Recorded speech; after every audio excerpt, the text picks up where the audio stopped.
there is a song I would like to call upon, and we could talk about kind of the power of reggae music. The reason we talk about this often, but the reason why we listen to reggae music is, I mean, one, because we like it, but mostly because the things that they talk about in the lyrics are things that push us forward, that expand our consciousness, that help us learn. They tell stories. They talk about some stuff like decolonization indirectly. They talk about positive things. They talk about family. They talk about having positive vibes, about having unity, about God or inner divinity living within yourself, listening to your heart. I mean, where else can you find music that talks about it? Wouldn't want to say that doesn't exist anywhere, but typically when I listen to the radio, I don't hear people talking about those kind of things. And it's interesting because we just went through a presidential election, and one thing that I've reflected on is one thing that I've never heard a politician talk about is stuff like that, like what we're consuming, and in that way, I guess there's a little bit more talk of consuming food-wise, which is good. Yeah. I'm glad that we're talking about that. But you don't hear them talk about like reflecting and meditating on these things. And so there's a song called Farming by Roots Underground. And I don't even know anything about that band, but the song is cool. And basically the premise of it is that music is like farming. Farming feeds the nation. And it's saying, if we're feeding ourselves, if we're consuming food that's unhealthy, right? It's logical we're going to be more healthy if we're eating whole, healthy foods, and we're going to be less healthy if we're not, right? Pretty common sense on what we're consuming. The song's called Farming, and the premise is that music is like farming. Farming feeds the nation, so be careful what you're consuming. If you're consuming soul food, your heart's going to be full. But if you're consuming unhealthy food, you're not. And it points it towards lyrics of the music. If you're consuming good lyrics, those things are going to reflect in your life, right? Exactly. Have you noticed that in your life? Hugely. And I think, when I reflect back on what I was listening to as a teen, it saddens me. It really saddens me that I didn't even really know what I was singing or listening to. But when I think back at the lyrics, like they were garbage, really. Like they didn't add anything to my development, my life. Very much focused around sex, partying, drinking, all of that, which then you start to think, well, that's just a part of having fun. That's part of this time. But I just think, what if I had been listening to reggae, which my parents were, and I would enjoy it in the car, but it wasn't part of like the teen culture I was in. It wasn't cool. Right. And so the lyrics I listened to growing up, it saddens me. And now when I'm walking around and something comes into my mind, they're positive lyrics and they are ingrained in my brain. A lot of songs right now are ingrained in my brain. When I look at the lyrics, I'm thinking, yes, that's what it's ingrained, because I want to live that. I want to be that. And it starts to manifest in your life. That Living is the Lesson song I brought up last time. I think it had a big part to do with, I'm going to go do this workshop. Like I have a vision. I want to put it out there. I want to make decisions and I want to share it with the world. And if I make mistakes, living is the lesson. Things like that. It's so positive. And the other thing I will say is the kids. The kids are listening to our music in the car. Hell yeah. Right? It's important. They are sitting in the back. You can hear them singing loudly with the lyrics.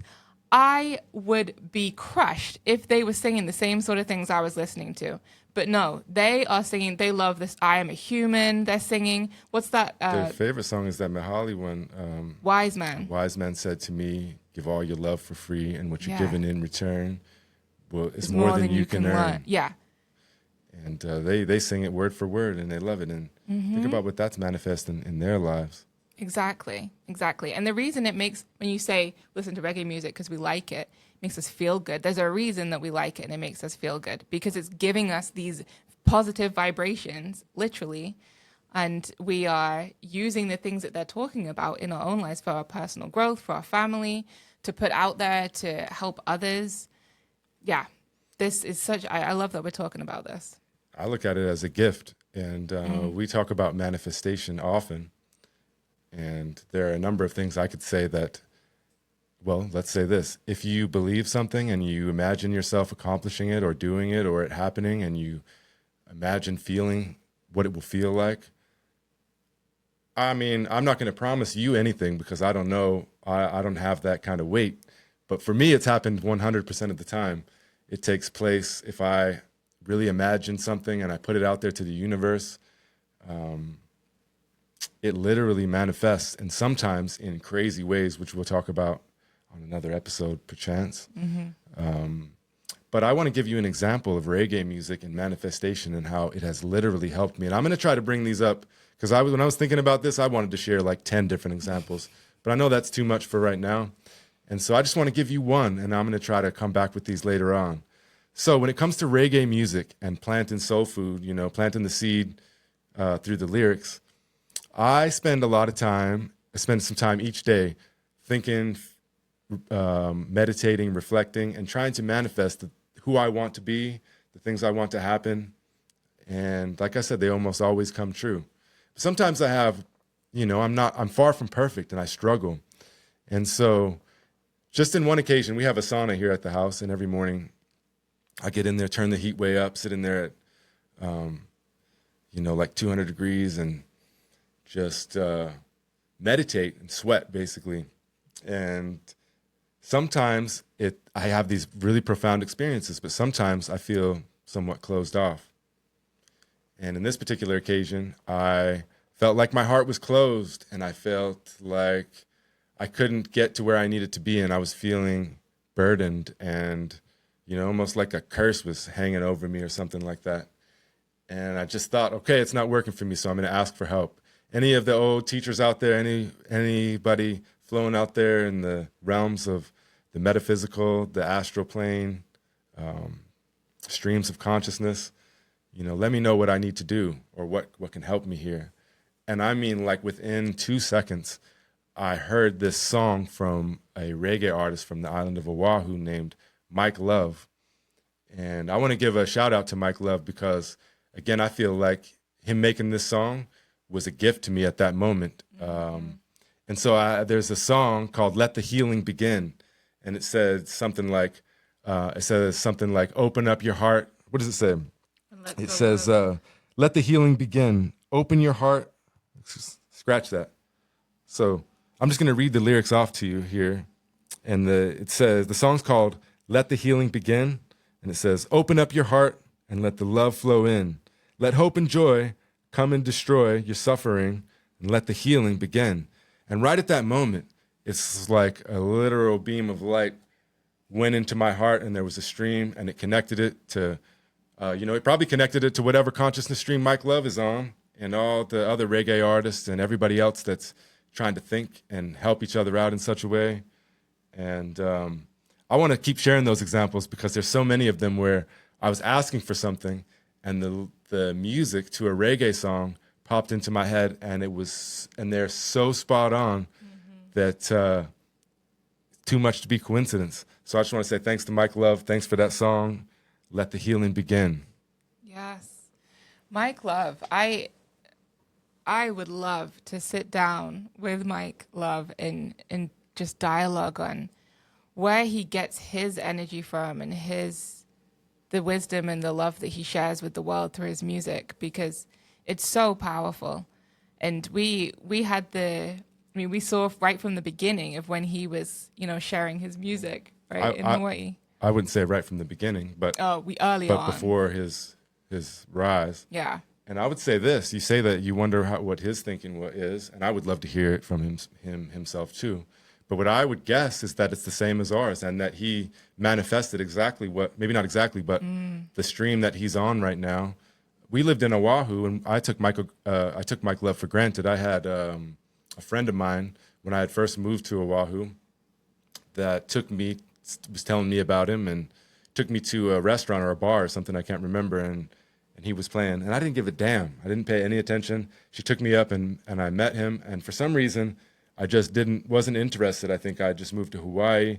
I wasn't into that kind of reggae music yet. I wasn't ready to listen, and I took it for granted. And then he played it was called Mike Love Mondays at the bar, the student bar right down where we lived by the university, and we would walk by, and look in for a minute, but I don't think we ever went in even once and No. listened. And in some ways, You could hear it. I regret that opportunity. But my point here is not that we missed that opportunity, but that Mike Love going and playing Mike Love Mondays at a place like Tropics by the University of Hawaii is a far cry from where he's at now with all these. I mean, his albums are, and his music is, I mean, it's on a whole nother level. The best, in my opinion, I don't like to put the best label on anyone, but by far, one of the best artists, reggae artists out there right now. You should check out Mike Love for sure. And I bet you that when he was doing all that, he was doing the work and practicing in order to make it to where he is now and manifesting it all. So he got to the point where now, you know, not only is he playing through our radio constantly, but he's playing through my consciousness and delivering exactly what I need right when I want it. So again, thank you, Mike Love, and thanks to all the artists out there that, you know, think about putting those kind of things out there for us. Yeah. And it's not just about the money. It's about something deeper and more profound that you can trace. If you're talking about reggae music, you could trace down all the way to Bob Marley and the Wailers, right? Mm-hmm. And yeah. Exactly. And I think, is his most recent album, is it called Leaders? It's either called Leaders or Where Are the Leaders? Where Are the Leaders? But that song, Where Are the Leaders? I mean, it's so fitting. And obviously he wrote it because it is so fitting. And has the same sort of thoughts, wondering that where are all the leaders in the world right now? Why is there so much destruction and the opposite of love and unity consciousness and connection happening? So check that song out. Where are the leaders? Yeah, I think our problem is that we're listening to, you know, self-serving politicians. I don't even say no names, but we're jumping on one team or the other on self-serving politicians that I think Mike Love and Bob Marley would call vampires. Yep. And, you know, maybe we ought to be listening to a little more Mike Love and a little bit less of the vampires, if you know what I mean.